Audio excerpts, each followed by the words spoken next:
Possession crucial from this. How much longer will the referee allow? Dublin lead by a point, and there's the whistle. It's over. It's over. We earned it by winning the last 2 matches on the road, and that's not going to be taken away from us. But what I love in hurling, I love players that will never give in. He hits it. He hits it. It's over the bar. Oh, holy Moses! Today's RTÉ GAA Podcast is pretty in pink, and so is Pat Spillane. Hello and welcome to the RTÉ GAA Podcast.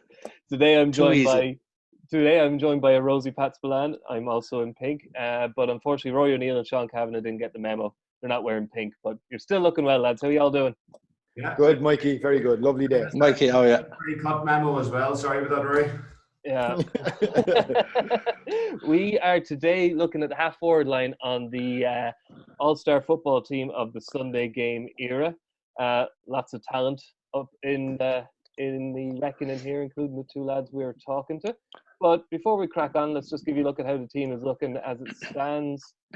It's the O'Shea's, joined by Stephen Cluxton in goal, Seamus Moynihan at full-back, Lee Keegan at centre-back, and Jack McCaffrey on the other wing. As I said, we've got Mark and Poddy in the two corners and Tomas O'Shea on the right wing.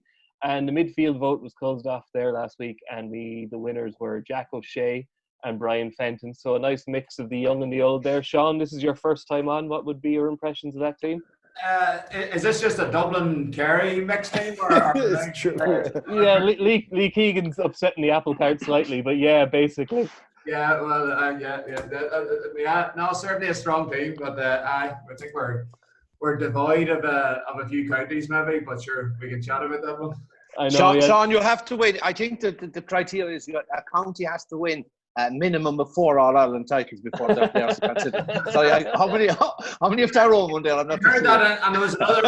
Whenever we were looking at the half forwards, I heard that anyone over 8 All-Stars is automatically excluded. So.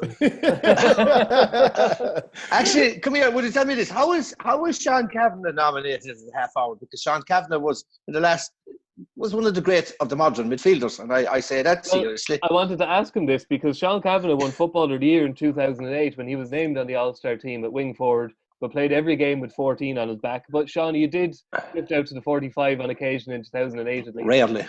I haven't got a clue where I played. I'm going to be honest with you, and that's probably the greatest argument we can have here is in the modern day who plays where, because numbers are really irrelevant to most of the last 15 or 20 years in getting football in my mind. So yeah, good luck trying to put people in the boxes. Yeah, well, this is why we've got All-Stars into the title of the team, because we're not taking the blame for this. We're basing this purely on All-Star nominations. So if Seamus Moynihan's a full-back, it's not our fault. It's because he won plenty of All-Stars at full-back as well as centre-back. And it's an imperfect system, but it's all we've got. So look, I'll give you the top 10 for the half-forwards. This is a vote carried out on the RTÉ website and the RTÉ News Now app. At 10, we have Trevor Giles. At 9, Declan O'Sullivan. At 8, Michael Donlan. At 7, Kieran Kilkenny. At 6, Matt Connor. At 5, Kieran MacDonald. At 4, Michael Murphy, another man with no business in the half-forwards. At 3, Diarmuid Connolly. So he's on the team as it stands, along with, at 2, Peter Canavan. And at 1, a certain P. Spillane from Kerry, who did quite well in the vote, can I say. Patty, of 5,377 votes so far. Peter Canavan has 2,600. Well, thanks to all my neighbours. Thanks to all my neighbours and relations for acceding to my request. And yeah, but this vote will be open now for the next few days, and I will say that between Peter Canavan and Matt Connor. So that's Peter Canavan in second, Diarmuid Connolly in third, Michael Murphy in fourth, Kieran MacDonald in fifth, and Matt Connor in sixth. There's only 500 votes in it, so that could change before the vote is closed at the weekend. So it's tight enough. Pat, congratulations. It looks like you're going to squeeze onto the Kerry Dublin team here. That's brilliant. It's always nice to be. I don't know. It's always nice to be honest. I mean, it's look. We know this is subjective. It's imperfect, whatever like that. There's certainly an issue with, again. Remember when we were talking about the full back line, and I said, Poddy is picked as cornerback, but Poddy was one of the great half-backs of all time. So, and it's the same here with the half-forward line. There's no doubt about it. I mean, Peter Canavan will be in the top 6 forwards on any team. But Peter Canavan, in my opinion, was a corner forward. Michael Murphy, if you wanted to be brutally honest, is a full forward. 14. He's a 14. And Sean Cavanagh is an 8 or a 9. Or 10 or 11 or 12. Sean, you were 13th. You're 13th at the moment, so you need to make up about 4,400 votes to catch Pat. So you might start ringing your mates. Well, considering that, I'm from Tyrone, I'm not going to make this Dublin and Kerry team by any means. So, I'm surprised. I don't know where Peter Canavan's come out of there, either in the half forward line piece. It certainly doesn't make any sense to me. I think he played maybe 2 games at 11 for us. Yeah, absolutely. Probably done at that stage, so I'm not sure where that comes from. I mean, if you made a list of the top half forwards in Tyrone, Peter Canavan wouldn't be in it. Sean Cavanagh wouldn't be in it. If you talked about top half forwards in Tyrone, McGuigan's, Brian McGuigan and Frank at centre forward. Brian Dooher at wing forward. And I mean, I'd have to say, I mean, Frank McGuigan is a fellow who's rarely talked about because he has won All-Star. I was privileged to have played with Frank for several years with the Tyrone football team in New York. Because I can tell you this without fear of contradiction, that the greatest years of Frank's footballing career were playing in Gaelic Park. He was just an unbelievable player. He is, in my opinion, in the top, outside of the Kerry fellas, he's in my top 5. And bear in mind, the exhibition he gave in that 1984 Ulster final against Armagh, 11 points, 5 with his right foot, 5 with his left foot, he fisted 1, was probably one of the greatest individual exhibitions given by any footballer on the marathon year. He was just magic. So Frank McGuigan, Brian Dooher, that's 3 of the top. I suspect that Frank probably was more of a half forward than we're talking about Peter Canavan there in the half forward. Absolutely. Frank probably, from what I obviously heard the stories and saw certain clips, he was more of probably a complete player than Peter. Because Peter, in my eyes, was the brilliant corner forward who obviously could score from anywhere and create that opportunity. But the talk about up here, Frank and his ability to play midfield, to play half forward, I think he's just an all-round player. Oh, he was honestly. I hope the youngsters can YouTube some of his stuff, because some of the performances he gave in Gaelic Park they were from a different planet. And he was usually playing midfield. He was a beautiful fielder. He had left, he had right. He had great balance, great head. He was just a magician. I almost feel we could do a separate podcast on Pat Spillane's years playing for Tyrone in New York. But would be good. Could we take Pat out and put Frank in? Just Actually, do you know, is there a prize for this? Getting out of this team? Like when is the award ceremony and the trophy? Because I tell you, you know, I was very. I mean, it's always lovely to be honoured or to be selected at any whatever best team of the week or whatever like that. But I remember, you know, just a quick story and it's about the Cork fella, the team of the Millennium, which I was lucky to have been selected on, and one of the perks being for the team of the Millennium was Unpost issued a stamp. So there's 15 stamps of all the Gaelic football team of the Millennium. There's 15 stamps of all the Gaelic.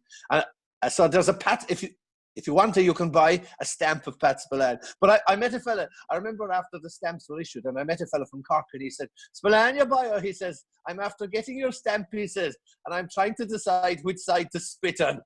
That's very brilliant. That's very good. So there's nothing for it. Nothing for it. But Pat, look, the career you had was all the reward you need. I do like to dig out a little bit of YouTube for these shows. So I have a bit of reeling in the years here. So this is Pat at the global final of Superstars, where I think the heat may have been a factor.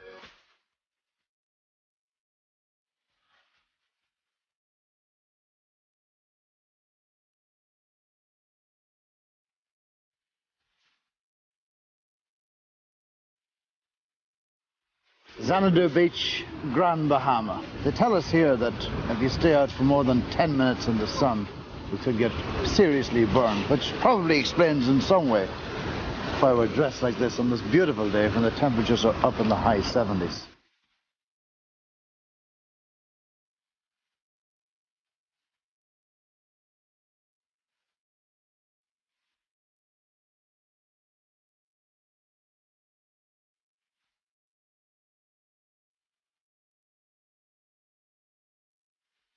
A lot of people here were saying, surely Pat Spillane's not going to go on the cycling, the 100, the half mile and the soccer, all within a couple of hours. That's right. I think I'm the only person that's doing the 400 one day, and it's very severe, but that's what inexperience really, you know.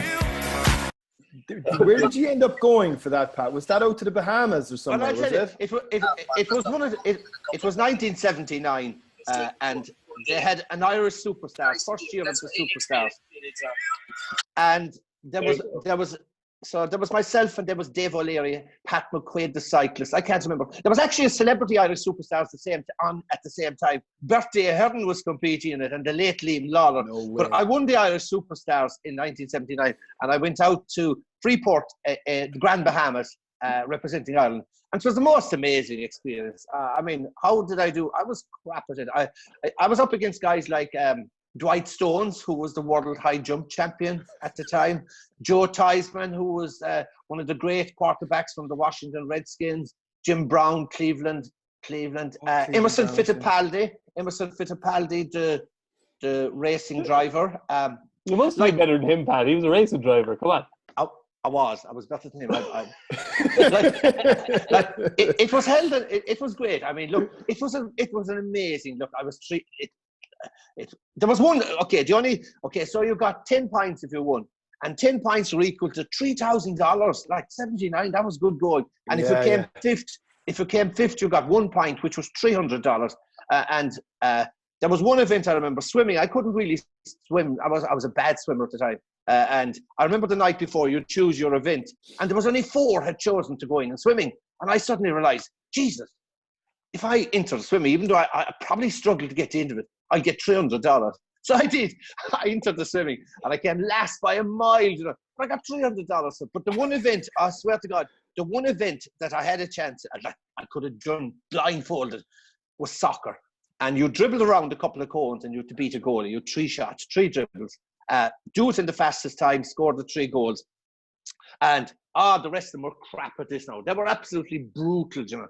And there was an American in goals. He couldn't block a fucking train. You know? And I had the $3,000 in my pocket already, you know, before I even started. Jesus, this was fucking money for a jam. Were you the only man bothered with the money? Is what I'm wondering, yeah. Pat. You were the anyway, I rattled. Was that tax? I rattled off the first one, and didn't I miss the first shot? Jesus. Then the second shot, I fucking blew up altogether, and I didn't know that I scored with one, but I finished last there. And I remember, do you know who was the interviewer for NBC television? Was Jackie Stewart, the racing driver. And he was doing the interviewing. I refused Jackie an interview after the soccer. I mumbled a few F's and blinds and feck this and fucking so not good. But I remember, actually, there is an article, and it's on the archive. Jimmy says, well, Pat, and you know, it looked great going, and you're going home with, I can't remember, it was $2,000, or say $2,500. And then you could see Jimmy, I don't think you should have mentioned the money, maybe because of the tax. It's still on tape. Anyway. Really brilliant. Yeah, great experience. That's another separate podcast. That's how 4 lanes sorted there. Jackie Stewart, Pat Spillane, Emerson Fittipaldi. But Pat, the one thing though that I'd be curious. Sorry, one quick thing, Rory, on that. I mean, I did a kicking competition, right? NBC or ABC, I forget which American sports network. There was an American footballer, a kicker from the Dallas Cowboys called Raphael Septian. He was competing as well. So the ABC or NBC decided to do a kicking competition between myself and Septian. And like, I wouldn't be a free taker, never was a free taker. But geez, we went 4 for 4, and he got the 5th one. But then they asked me to see, would I do punting? Would I punt the ball? And sure, geez, I could punt the ball for fucking, it went to the other island in the Bahamas. So would you believe it or not, there was a guy from San Diego Chargers there. Nice. And offered me a trial with San Diego Chargers to go over to San Diego as a punter, to do a trial for punting with San Diego Chargers in 79. And it was just Kerry were starting to go well. So I said no. So geez, I could have And you know what the gas part about? Septian was in jail a year later for something, well, I won't mention. You didn't need the NFL. You had $3,000 in your back pocket, Pat. Yeah.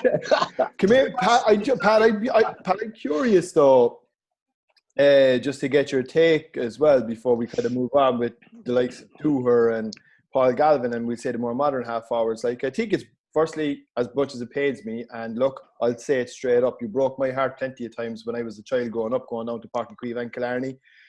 I hated you, right, as a child, but obviously I just thought, you've got to let go, Rory. Yeah, I know.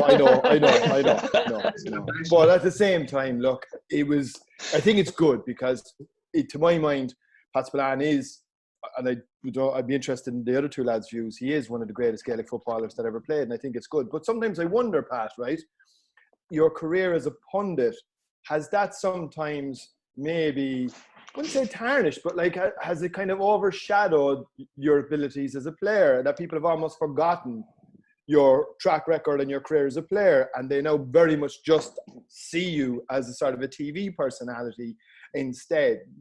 Would you think that there's anything in that? Well, first of all, two things. If you could put those nice words, Rory, in writing and send it down to me. I would like to frame it from a Corkman. Yeah, and maybe a Nemo Rangers even jersey, better whatever. again. You're right, Rory. I mean, look, my playing career, I was privileged. I had a great playing career. I played with Kerry. I started with the Kerry Seniors in 1974, finished in 1991. And look, at 17 years, I was an average footballer. The likes of David Clifford, in terms of ability and skill, the likes of David Clifford, Mikey Shee, Maurice Fitzgerald had more skill in their small toed. But I was privileged that I came along at a time when an exceptional bunch of players arrived on the Kerry side. I came along where Mikey came along at the same time, and coaxed and cajoled us and made us believe. And what I was as a footballer was I really worked hard, Rory. I really, really worked hard. There was no magic formula. Do you know, some people say, you try to create the perfect footballer. It doesn't exist. Shangri-La doesn't exist. But a couple of things that I was good at. I was fit. I had speed. I had stamina. And number one, I tried to make myself fitter, faster, and more stamina than anyone else. And number two, I practiced and I practiced and I practiced and I practiced. I kicked for an hour before Kerry training session. I kicked for an hour after. So what I got, I was lucky. I was privileged to have had a great career. And you're right, 1991, that's a long time ago. That's almost 30 years ago. So the majority of people that watch the Sunday game, they have the few elderly people, they don't remember it. Look, it's something, like you're that fucking so-and-so from the television. You know nothing about football. And I hear that sometimes, Pat. I often hear that. And I have to say, I laugh. I hear, pundits and journals on different platforms and different areas, and they be slagging off Pat Spillane, and I often say to myself, do you realise how good a player he was? The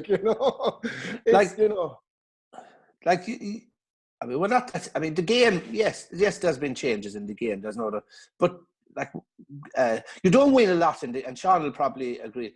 I mean, stupid people who know nothing about the game don't win loads of All-Irelands. I mean, you need to have a footballing, you can be fit but you need to have a footballing intelligence. You need to have game management or whatever like that.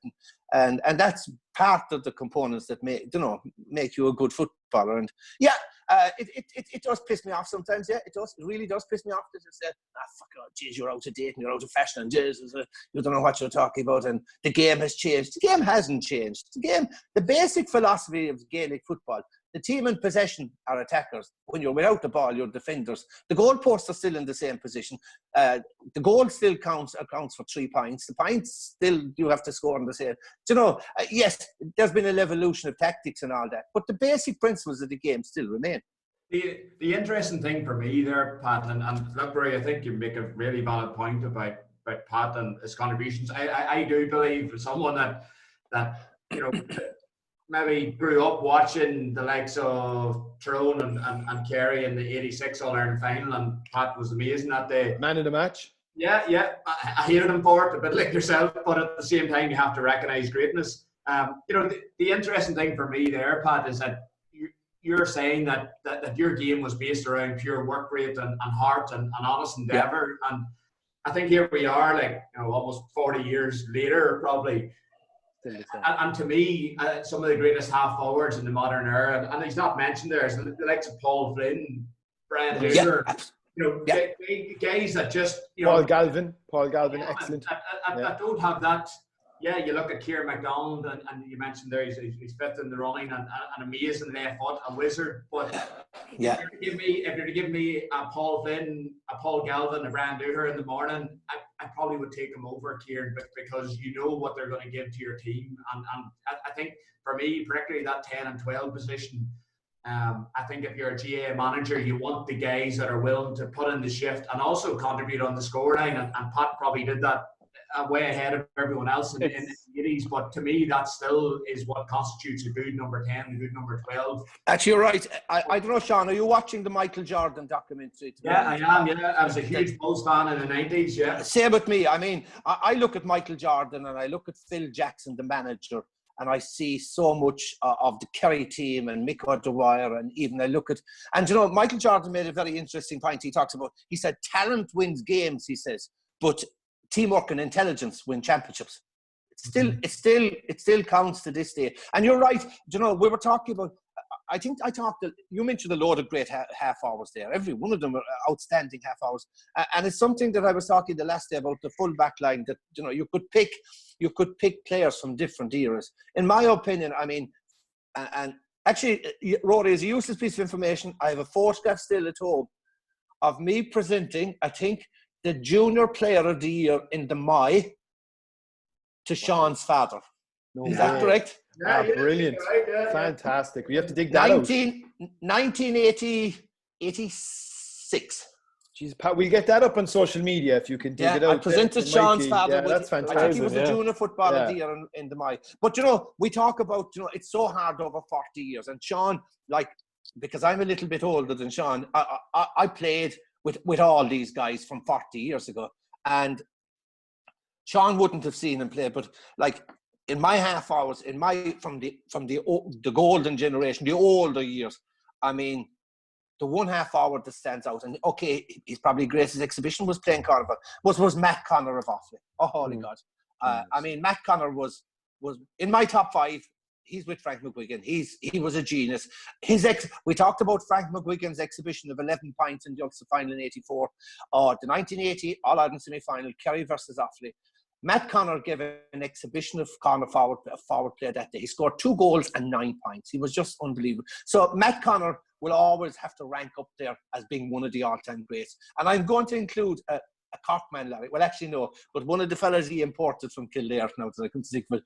He came down to us. We didn't go looking for him. Larry Tompkins. Yeah, he was a great Larry Tompkins was. Oh, geez. He's 11th on the list at the moment. Is that right? I mean, Larry was a machine.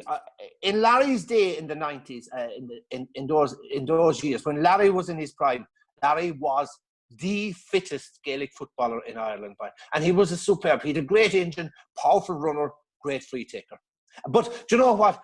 But you're right. Sean mentioned a load of from that era in the noughties, and I was looking at the list and you take Kieran MacDonald, you take Michael Donlan, you take Desi Dolan, you take James Horton and Mayo, you take Paul Galvin, but you look at the centre forwards, and I was looking at the centre forwards. And I was looking at 4. I put 4 centre forwards from that era. Brian McGuigan. Oh, Jesus. And Sean, I'm sure will talk to Brian McGuigan. Declan O'Sullivan of Kerry. Trevor Giles. I always believe and that Greg Blaney. And underrated as a player. Declan. Who's that, Sean? I always believe that Declan O'Sullivan was one of the most underrated players that I've ever played against. He was an amazingly difficult player to stop. Which, in a simplistic nature, Donaghy was tall. You could stop him with the big man. You put in one of McMahon's, and he was able to be nullified in the air. Probably something similar to Tommy Walsh. The Gooch was amazing in terms of the skill set he had was out of this world. But Declan O'Sullivan had everything. Declan O'Sullivan was an amazing athlete, probably a bit like yourself, Pat, that you described, someone who could carry that ball in from the transition, but equally scored at will at the other end. He was one of those guys that. And he had a tough start to his career, didn't he, Pat? Like the time that he was that he'd taken off below in Páirc Uí Chaoimh in 2005, I think it was. When he was captain. And the Kerry supporters kind of, I think they weren't too complimentary as he was coming off, because they felt that maybe it was a Drummond Pearson selection as opposed to a Kerry selection. Would that be fair?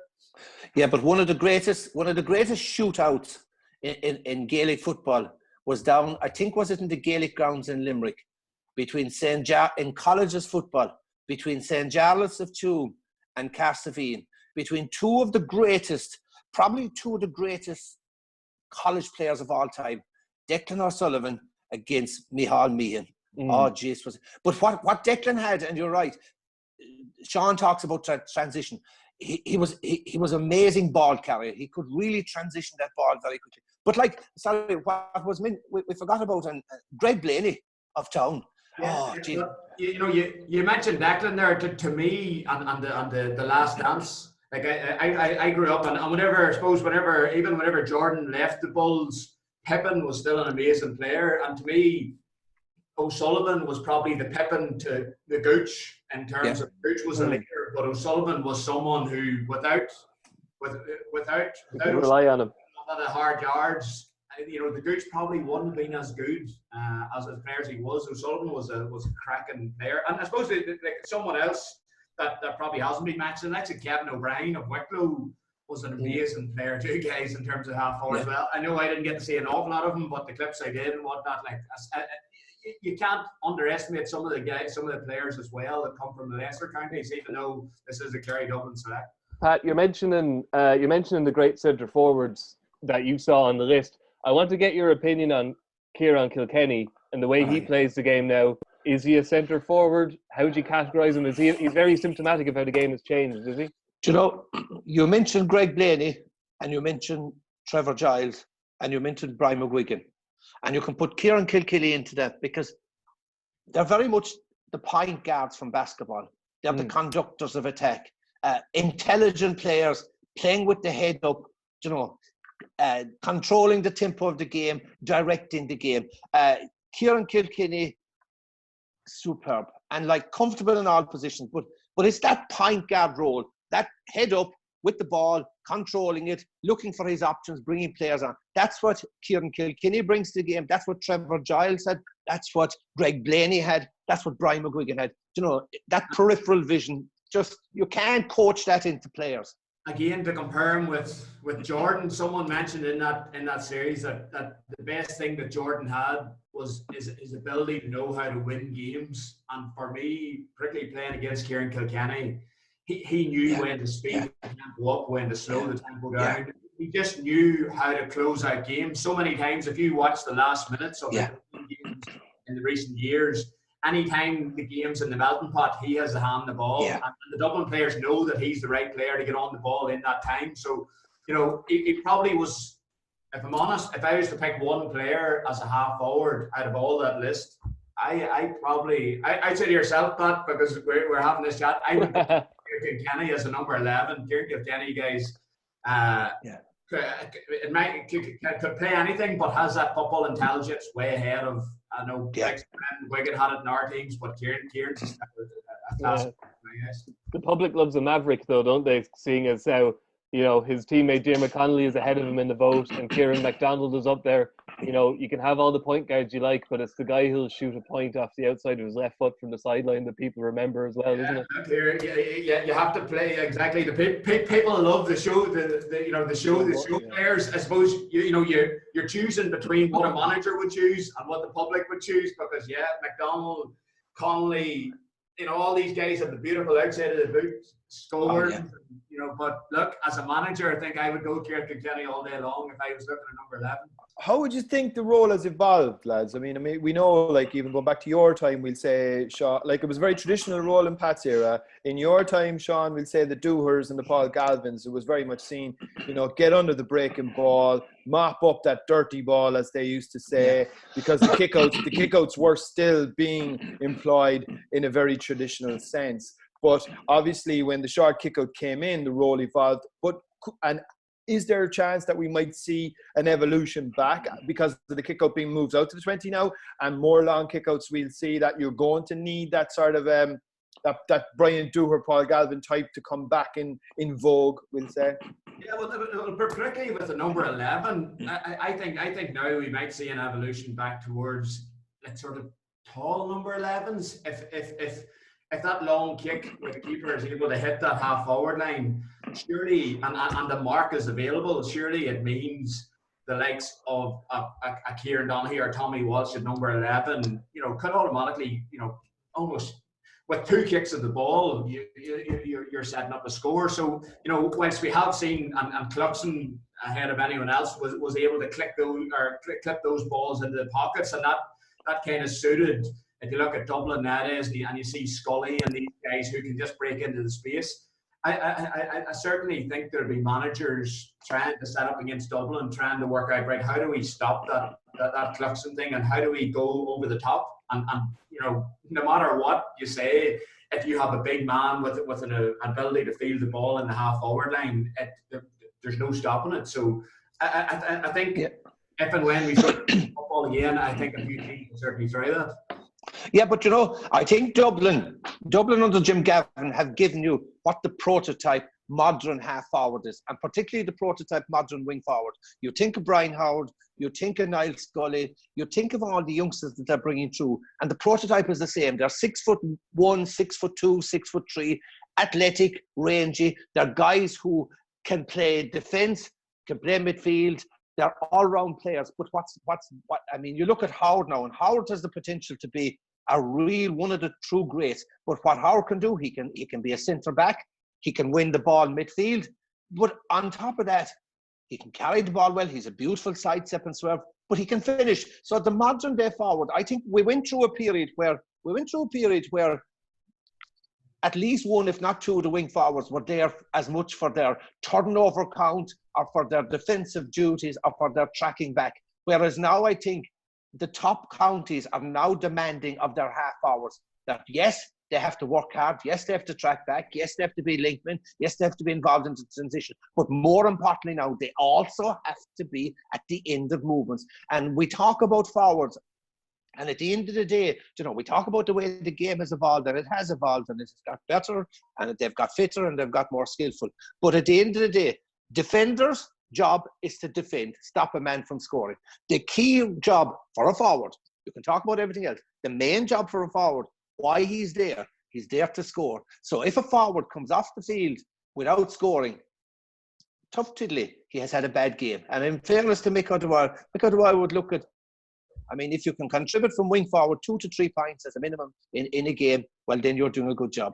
The other big thing to consider as well is that at the start of my career in the early 2000s, a half forward had to be a good kick passer. It had, it was the Brian McGuigans and whatnot were amazing to our team because they were beating the Stephen O'Neills, the Peter Canavan's inside. I think in the past 10 years, we've seen the likes of the Ryan McHughes, Brian Howards, these guys can carry the ball through that middle sector. With the attack and marking now, you would automatically presume a number of 10, 11, 12 should be a good kick passer. Absolutely. You're thinking someone in Kerry, a Sean O'Shea, spreading the ball inside to David Clifford. I think our teams are going to look to find that inside mark. And if you've got players like Clifford inside, it would be remiss of you not to play players that have that amazing kick pass again. So hopefully we will see that move back to kicking players more so than the ball carriers. Doesn't that also allow, with that tactic, your wing forwards become your creators again? But it also means if you play a decent length diagonal ball into a full forward line, it also means that the person who can profit the most is a half forward who's running on to receive a hand pass from that inside forward as well, isn't it? Which is something we've seen less of because the ball's been run so far, so those little triangles are getting smaller. But if those triangles get bigger, there's the opportunity for half forwards to become goal scorers again because they're breaking into space, taking a short hand pass. There's a lot more possibilities with these rule changes, which everyone's a little bit uncertain about. Absolutely, and it all points towards one thing, and that is speeding up the game, because the game has been very slow in the past 6 or 7 years and very methodical. I think all of us would love to see that move back to, let's move the ball quickly, let's see some duels between players one-on-one, because that's what gets you off the edge of your seat. Like, I think we've all been watching the older games in the past whatever number of months, and to me, whenever I watched those games that we had, even though there was lots of loose balls and lots of balls being kicked away, it was all excitement, it was all full-blooded, and probably lots of your games as well through the 80s were very much like that. That's, Go on, Pat. No, keep going. But you're right, Mikey, about, I mean, certainly the kick passing, I think, will come in. But I was very surprised and I was very disappointed during the league that it was actually, the old habits die very hard. You know, if you're used to, the mantra is keep possession is king, and you pass the ball. I found that they weren't kicking it still enough. There wasn't enough marks being used in the league, and probably it's the mindset. It's very hard to get rid of that mindset that maybe you might have to risk take. But the other thing about it, one of the problems, and I know as somebody who spent hours upon hours kicking a ball, the kick passing technique of a lot of inter-county players, particularly forwards, is quite poor. A lot of them still do the outside of the right foot or the jab pass where there's no follow through, and you find that an awful lot of the kick passes this year, even in the league, is still dropping short, that bounce, you know, they're not the long ball. So I'm not too sure will we see, if the championship does come back. There's no doubt about it, teams will have no chance to work on the mark, because I think, going back to basketball, if you had a basketball coach in, you're really having a Michael Murphy or having a David Clifford or having a Conor McManus, or you could have a playbook of non-stop kick passes into handy mark score.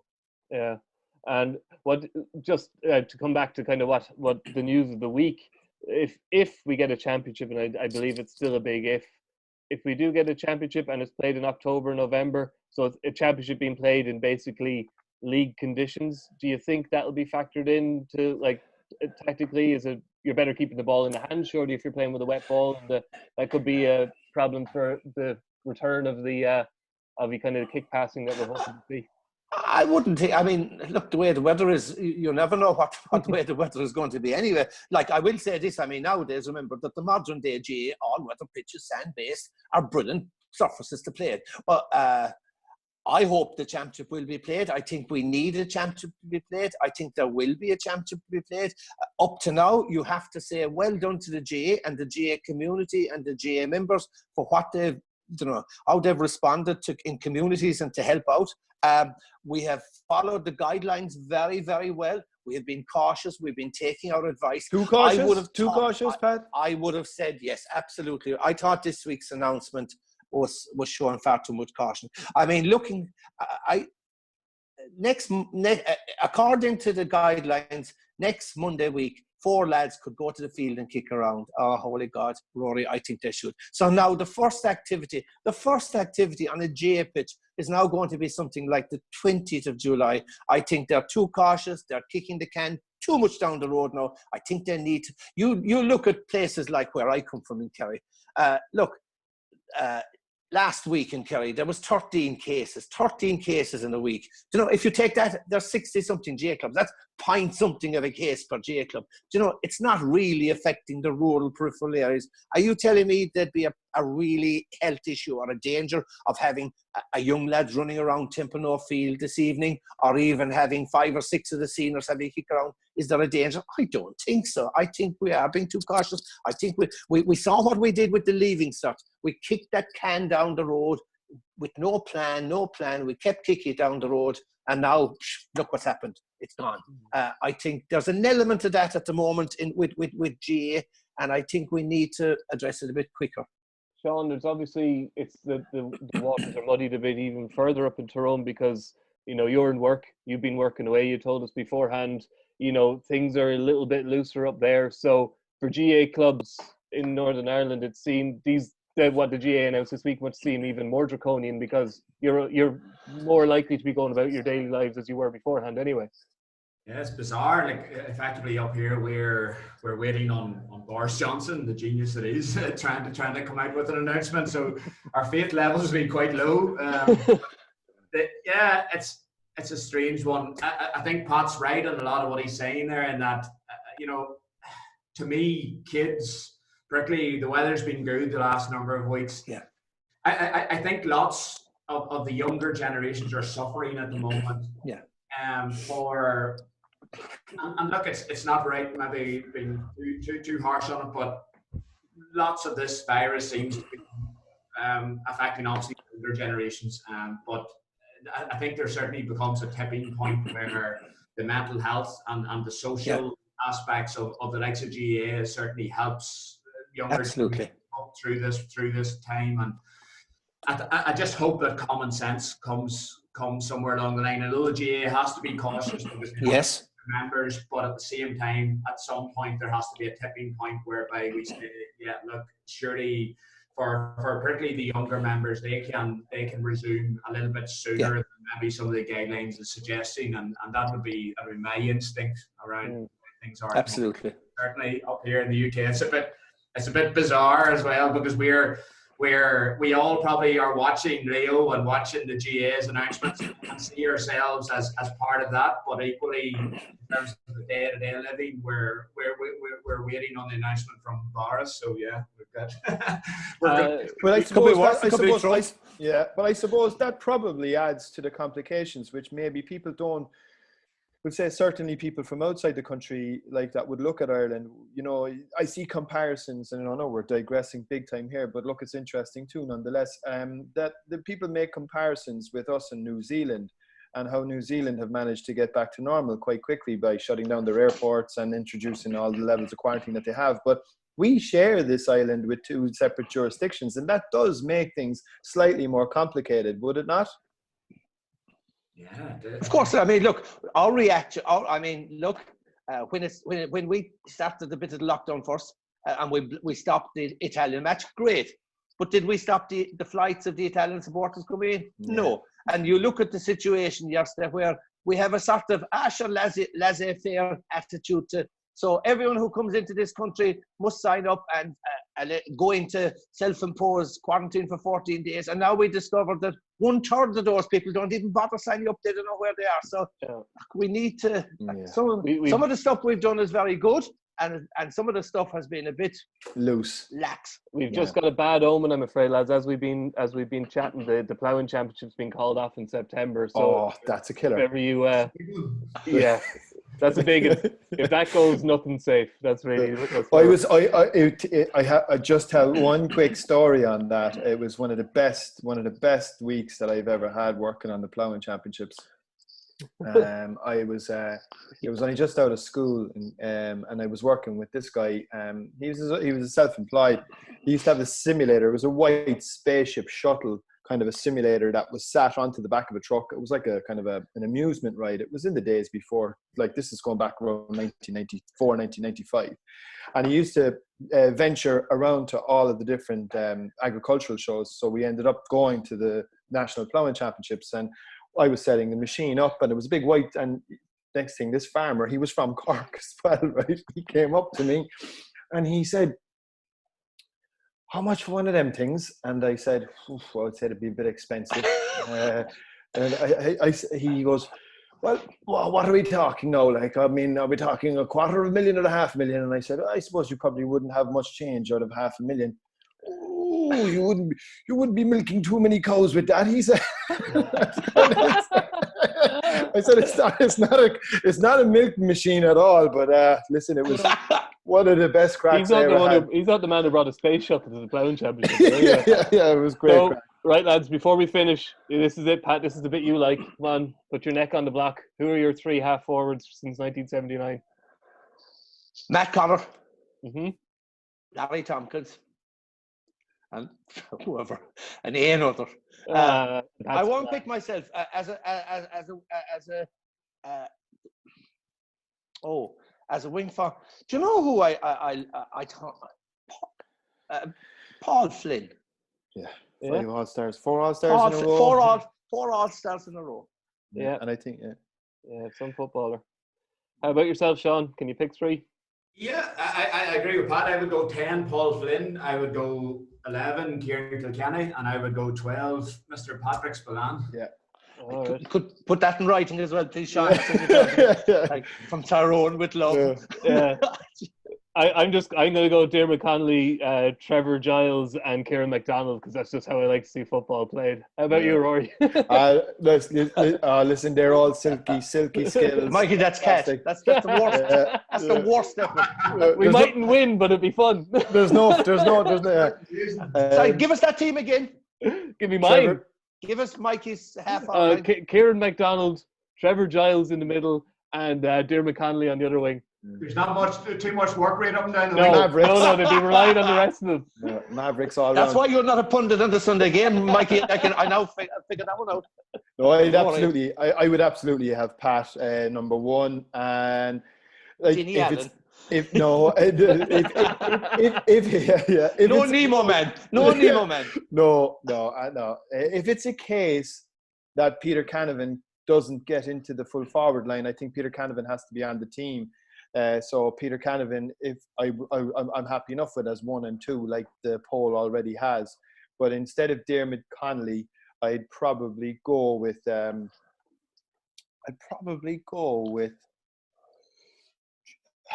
Larry. I'd say I would go with Larry as well. I'd agree with Pat on that. I like the way he pretended he was thinking really hard about that, but actually Larry was the first name on the team sheet. Larry was, actually, can I say this?